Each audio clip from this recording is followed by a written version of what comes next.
현대미술의 거장 데이비드 호크니는 전통성과 현대성을 아우르는 예술적 시도로 세상과 소통하는 예술가인데요. 80살이 넘은 나이에도 끊임없는 예술 실험을 하는 데이비드 호크니와 그의 작품 세계를 오늘 사이언스 인 아트에서 조명해 보겠습니다. 온라인 아트 플랫폼 누아트 박수경 디렉터와 함께합니다. 어서 오세요. 안녕하십니까. 자, 국내에서도 아주 유명한 작가죠. 먼저 데이비드 호크니 어떤 사람인지 간단한 소개 부탁드립니다.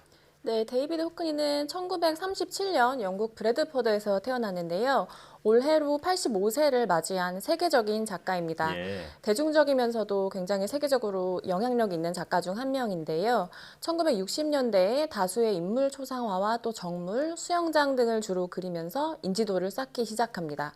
런던 왕립 예술학교에서 공부한 호크니는 영국 팝아트의 중심에서 크게 이바지했는데요. 예.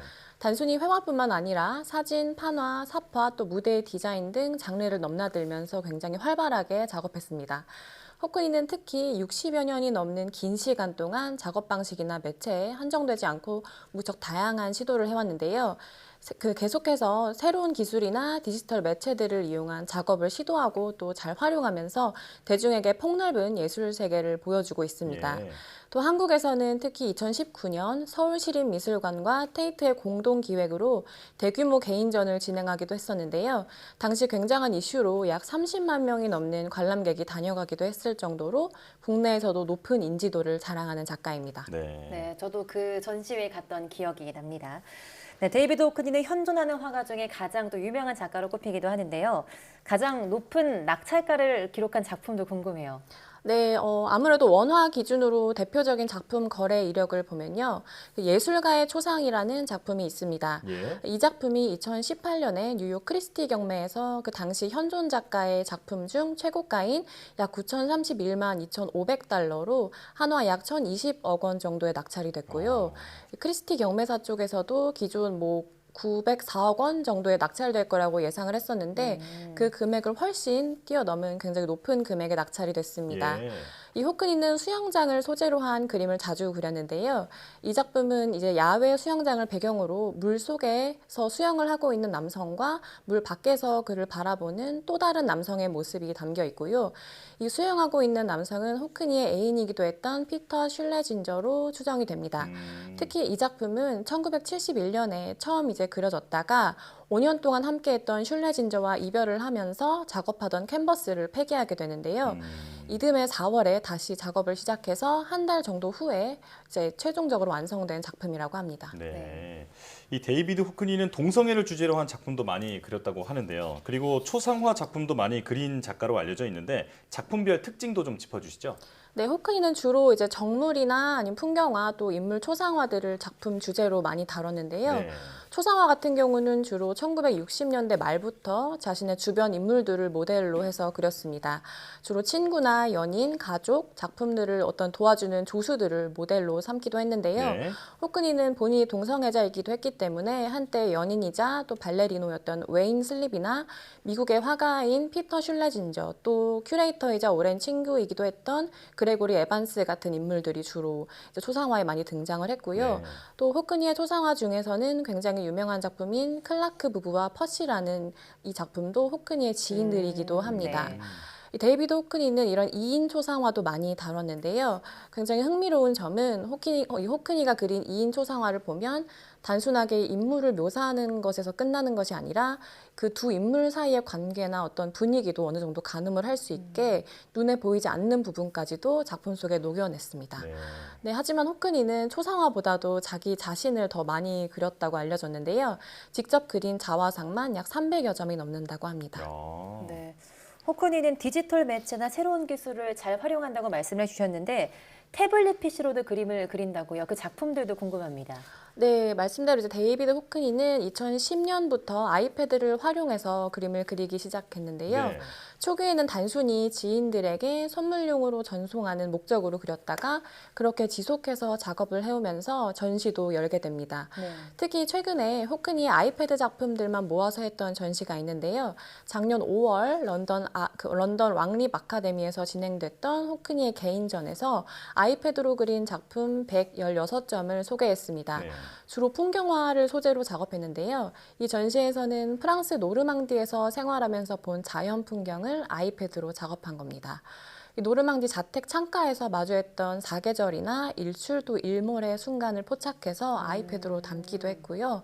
또 캄캄한 밤이나 해질녘 노을, 무거진 나무 같은 주변의 자연 환경을 주로 작품에 기록했습니다. 80이 넘은 노장의 작가가 아이패드로 작업을 한다는 부분이 굉장히 놀랍게 들리긴 하지만요. 네. 사실 호크니는 일찍부터 꾸준히 시대의 발전에 따라서 생겨나는 새로운 기기들을 잘 활용해서 작업을 해왔기 때문에 어떻게 보면 굉장히 당연한 수순일 수도 있겠습니다. 또 이전에도 호크니는 기존의 작업 방식만 고수한 게 아니라 항상 새로운 매체나 기술을 접하게 되면 그것을 이용해서 이런저런 시도를 하면서 자신만의 작업 방식을 계속 만들어 갔습니다. 또 사진 콜라주 외에도 복사기나 팩스를 이용해서 펀화를 제작하기도 했고요. 컴퓨터를 이용해서 드로잉 작업을 하기도 했습니다. 호크니는 시각적인 것은 뭐든지 흥미를 끈다고 이야기하기도 했는데요. 정말 나이는 숫자에 불과하다는 말이 생각날 만큼 새로운 시도에도 겁이 없는 그런 작가입니다. 예. 아마 애플 측에서는 너무나 고마워하는 작가가 아닐까 이런 생각이 드는데요. 자, 이렇게 아이패드로 그린 작품을 가지고 얼마 전에는 영상 미디어 전시회를 열었다고 하는데 그 도심에 있는 대형 스크린을 통해서 작품을 전시하면서 큰 관심을 받았죠. 네, 호크니는 작년 5월에 아이패드로 작업한 신작을 미디어 스크린을 통해 선보였는데요. 당시 굉장히 거대한 전광판의 이 작품을 영상 미디어로 송출해서 화제가 되기도 했습니다. 네. 서울 그리고 런던, 뉴욕, 로스앤젤레스, 또 도쿄까지 총 5개의 도시의 5개 스크린에서 이 영상을 감상할 수 있었는데요. 이 작품은 해돋이를 주제로 한 약 2분 30초가량의 애니메이션 형식입니다. 프랑스 노르망디에 머물 당시에 아이패드로 작업했고요. 이 작품명은 태양 혹은 죽음을 오랫동안 바라볼 수 없음을 기억하라입니다.